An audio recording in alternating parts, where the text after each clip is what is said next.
Hello guys, welcome back to our channel. If your SereneLife portable air conditioner is running but the air coming out does not feel cold, sometimes the fan works normally but cooling feels weak, while in other situations the SereneLife portable air conditioner blows air without lowering the temperature at all. This problem can happen for several reasons like dirty filters, incorrect cooling settings, blocked airflow, drainage problems, or even room conditions affecting performance. The best part is that many cooling issues are easier to fix than people expect and often only require a few quick adjustments before the cold air returns.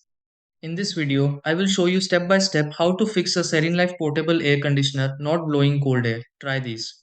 Step 1. Check the cooling mode on the SereneLife portable air conditioner and make sure it is set to cool instead of fan mode. Step 2. Clean the filter inside the SereneLife portable air conditioner to improve airflow and cooling performance. Step 3. Inspect the exhaust hose connected to the SereneLife portable air conditioner and confirm it is not blocked or loose. Step 4. Lower the temperature setting on the SereneLife portable air conditioner so it can begin cooling properly.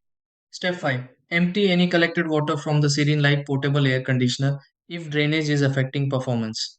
Step 6. Restart the SereneLife portable air conditioner and check if colder air begins coming out normally.